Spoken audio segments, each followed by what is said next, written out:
की सबको रावत मिनिस्ट्री में आप सबका स्वागत है। मेरे प्रियो, जरूर चैनल को फॉलो करें, कमेंटमेंट करें, शेयर करें और प्रभु आप लोगों को आशीष करें। वचन सुने, अंत में प्रार्थना होगा। प्रभु आप लोगों को आशीष करें। यशायाह नबी की किताब उसका 66 अध्याय उसका 1 से लेके 24 तक जब हम पढ़ते हैं, बहुत अच्छा सा लिखा गया है। हम इन वचनों को ध्यान से सुने और समझें। लिखा है, मैं 2 पद सीधा पढ़ने जा रहा हूं। 2 में लिखा है, यहोवा की ये वाणी है, ये सब वस्तुएं मेरे हाथ की बनाई हुई है, इसलिए ये सब मेरी ही है, परंतु मैं उसी की ओर दृष्टि करूंगा जो दीन और खेदित मन का हो और मेरा वचन सुनकर थरथराता हो। आमीन। परमेश्वर यहां पे एक बात कह रहा है और उस बात के ऊपर आपको और मुझे जोर देने की जरूरत है। परमेश्वर कह रहा है, मैं उसी व्यक्ति के ऊपर अपनी कृपा दृष्टि करूंगा जो मेरा वचन सुन के थरथराता हो, जिसके अंदर मेरे वचन का भय हो, जिसके अंदर मेरा वचन का डर हो। आज मेरे प्रियो, किसी के अंदर तो डर है ही नहीं।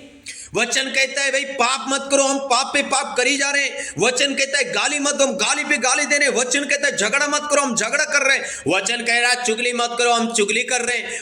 वचन कह रहा है निंदा मत करो, हम निंदा कर रहे हैं। वचन कह रहा है भाई दूसरों को क्या करो, माफ करो, दुश्मनों को हम माफ तो कर ही नहीं रहे। इसका मतलब परमेश्वर का भय हमारे अंदर नहीं है। और जब परमेश्वर का वचन का भय हमारे अंदर नहीं है, सो मेरे प्रियो ध्यान रखें, परमेश्वर की कृपा दृष्टि हमारे ऊपर नहीं हो सकती है। हम अपनी जिंदगी में आशीषित नहीं हो सकते, हम अपनी जिंदगी में बढ़ोतरी नहीं देख सकते, हम अपनी जिंदगी में आशीषित जिंदगी नहीं देख सकते। परमेश्वर साफ कह रहा है, मैं उसी व्यक्ति के ऊपर कृपा दृष्टि करूंगा जो सबसे पहले दीन हो। क्या आज आप पर में दीन व्यक्ति है? हालेलुया। अगर नहीं है तो अपने आप को दीन करें। आगे कहते हैं, और खेदित मन का हो और मेरा वचन सुनकर थरथराता हो। खेदित मन का हो और मेरा वचन सुनकर थरथराता हो। पर आज वचन सुन तो सभी रहे, बोल भी सभी रहे, पर वचन का भय तो है ही नहीं, वचन का डर तो है ही नहीं। इसलिए आज हम अपनी जिंदगी में छुटकारा नहीं पा रहे, इसलिए हम आशीषित नहीं हो पा रहे, इसलिए हम फलवंत नहीं हो पा रहे, इसलिए हम बढ़ नहीं रहे, क्योंकि हमारे अंदर परमेश्वर का वचन का भय नहीं है। मेरे प्रियो, हालेलुया। इसका 4 पद में हम देखते हैं, परमेश्वर कह रहा, इसलिए मैं भी उनके लिए दुख की बातें निकालूंगा। देखो कितनी बड़ी बात लिखी।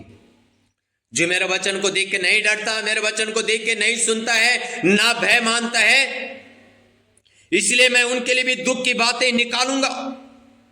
और जिन बातों से वे डरते हैं उन्हीं को मैं उन पर लाऊंगा। क्या कह रहा है परमेश्वर का वचन? जिन बातों से वो डरते हैं उन्हीं बातों को मैं उनके ऊपर लाऊंगा। क्योंकि जब मैंने उन्हें बुलाया तब कोई ना बोला। परमेश्वर कह रहा है, जब मैंने उनको बुलाया तब किसी ने नहीं बोला, और जब मैंने उन सब से बातें की तब उन्होंने मेरी ना सुनी। क्या कह रहे परमेश्वर? जब मैंने उनसे बातें की तब उन्होंने मेरी नहीं सुनी, परंतु जो मेरी दृष्टि में बुरा था वही करते रहे, और जिससे मैं अप्रसन्न होता था उसी को उन्होंने अपनाया। मेरे प्रियो, परमेश्वर कह रहा है, जिस बात से मैं अप्रसन्न होता था, जिस बात को मैं दुखी होता था, उसी को उन्होंने अपना लिया। मेरे वचन को नहीं सुना, मेरे वचन को नहीं माना, मेरे वचन को फॉलो नहीं किया, मेरा वचन की नहीं सुनना चाहते।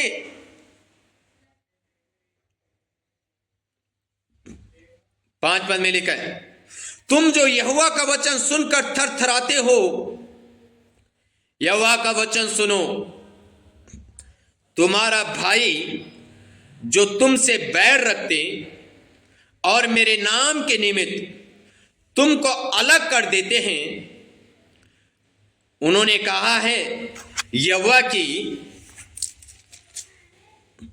महिमा बढ़े और जिससे हम तुम्हारा आनंद देखने पाए, परंतु उन्हीं को लज्जित होना पड़ेगा। हाँ जी, जिन्होंने मेरे वचन के कारण तुमको अलग किया, मेरे वचन के कारण तुमको दुख दिया, जिन्होंने मेरे वचन के कारण तुम्हें ठुकराया, जिन्होंने मेरे वचन के कारण तुम्हारा तिरस्कार किया, जिन्होंने मेरे वचन के कारण तुम्हें अलग किया, तुम्हें लज्जित किया, अगर तुम मेरा वचन देख के सुन के डरते हो, थर थराते हो, तो लिखा है वो ही लज्जित होंगे। आप लज्जित नहीं होंगे, परंतु उन्हीं को लज्जित होना पड़ेगा। सत्य है मेरे प्रियो, एक दिन परमेश्वर उनको लज्जित कर देगा। अगर आप परमेश्वर का वचन का भय मानते हैं, परमेश्वर का वचन को देख के डरते हैं, तो आप आशीषित जिंदगी जिएंगे, आप लज्जित नहीं होंगे, परमेश्वर आपको लज्जित नहीं होने देगा। आमीन।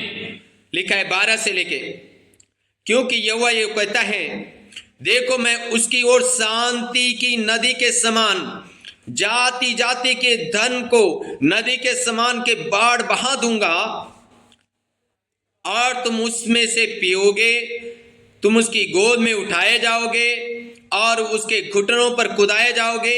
जिस प्रकार माता अपने पुत्र को शांति देती है, वैसे भी मैं तुम्हें शांति दूंगा। तुमको यरूशलेम शांति मिलेगी, तुम ये देखोगे और प्रफुल्लित होंगे, तुम्हारी हड्डियां घास के समान हरी भरी होगी, और यहोवा का हाथ उसके दासों के लिए प्रकट होगा, और उसके शत्रुओं के ऊपर उसका क्रोध भड़केगा। हालेलुया। अगर आप परमेश्वर के सुनेंगे, आपके शत्रुओं के ऊपर परमेश्वर का क्रोध भड़केगा। और जब परमेश्वर का क्रोध भड़केगा मेरे प्रियो, आप सोच सकते हैं क्या स्थिति होगी आपका शत्रुओं की, आपका दुश्मनों की। मैं आपसे कहना चाह रहा हूं, आप परमेश्वर का वचन का भय माने। उसने कहा, जिन्होंने तुम्हें मेरे वचन के कारण अलग किया है, वही लज्जित होंगे, पर तुम शांति पाओगे, तुम धन के द्वारा आशीषित होंगे। हालेलुया। तुम उसकी गोद में उठाए जाओगे। किसके? परमेश्वर तुम्हें अपनी गोद में उठा के लेके चलेगा। जब लोग तुम्हारा तिरस्कार करेंगे, जब लोग तुम्हें लज्जित करेंगे, जब तुम्हें छोड़ देंगे, परमेश्वर तुम्हें अपनी गोद में उठा के लेके चलेगा। हालेलुया। लिखा है, जिस प्रकार माता अपने पुत्र को शांति देती है, वैसे मैं भी तुम्हें शांति दूंगा। आमीन। और तुम प्रफुल्लित होंगे, तुम्हारी हड्डियां घास के समान हरी भरी होगी, क्योंकि परमेश्वर का हाथ तुम्हारे ऊपर होगा, और तुम्हारे शत्रुओं के ऊपर परमेश्वर का क्रोध भड़केगा। आमीन। रिगलबा हुडगनमा शंदरगदीनम कठूलबलगडगनगस्सा रेगाधीनमा शे रे रे रे रे रे रे रे रे रे रागा राधे रे रे रे रे रे रे। प्रभु हम प्रार्थना करते तेरा बेटा और बेटियों के लिए रिगडगडगडगडगडगनमस्सा। प्रभु जिन्होंने तेरा बेटा बेटियों को प्रभु तेरा वचन को सुनने के कारण अलग किया है, रिगडगडगडगडगडगा रिगडगडगडगडगडगा रिगडगडगडगडगा रेबा रबा रबा रबा, ओ जिन्होंने तेरा बेटा बेटियों को लज्जित किया, प्रभु हम प्रार्थना करते यीशु मसीह के नाम में, वो आज इस वचन को सुन के उनके सारे शत्रु लज्जित हो जाएं, उनके सारे शत्रु लज्जित हो जाएं। जिन्होंने प्रभु तेरा बेटा बेटियों का तिरस्कार किया, उन्हें उनकी शर्मिंदगी की है, उनको लज्जित किया है, उनका अपमान किया, वो आप अपमानित हो, वो आप लज्जित हो, वो आप शर्मिंदे हो यीशु मसीह के नाम में। प्रभु आप अपने वचन को पूरा करें, प्रभु आप अपने वचन को पूरा करें यीशु मसीह के नाम में। टेक टेक टेक टेक टेक टेक हो आग आ रही, यहोवा की आग आ रही है, यहोवा की आग आ रही आपके शत्रुओं के ऊपर, मैंने कहा यहोवा की आपके शत्रुओं के ऊपर आएगी और आग से आपके सारे शत्रु जल जाएंगे, आपके शत्रु ध्वस्त हो जाएंगे, आपके शत्रु नाश हो जाएंगे। इस प्रार्थना का सुनते सुनते, इस वचन को सुनते सुनते fire fire fire fire fire fire Yeshu Masih के नाम में प्रभु हम प्रार्थना करते हैं। ओला पापा पापा रेगा धीना माना सोलो बोशी पापा पापा रेगो धो रीना माशा पापा। जिस शत्रु ने आपके ऊपर बीमारी भेजी, गरीबी भेजी, अकाल भेजा, वो शत्रु के ऊपर आग आ रही है यीशु मसीह के नाम में इसी टाइम राइट नाउ। परमेश्वर का क्रोध उस शत्रु के ऊपर भड़के, परमेश्वर का क्रोध उस शत्रु के ऊपर भड़के। रेबाना शबा पापा, परमेश्वर का क्रोध उस शत्रु के ऊपर भड़के, वो शत्रु तहस नहस हो जाए, वो शत्रु ध्वस्त हो जाए, वो शत्रु आग में जलकर राख हो जाए, नाश हो जाए यीशु मसीह के नाम में, in the mighty name of the Jesus. प्रभु आप अपने बेटा और बेटी को ब्लेस करें, आशीष करें। जितने लोग वचन को सुनते हैं प्रभु उन्हें बहुत से आशीष करें। आमीन आमीन। सो के गॉड ब्लेस यू ऑल। प्रभु आशीष दे सबको। जय मसीह की। आमीन आमीन आमीन। हालेलुया।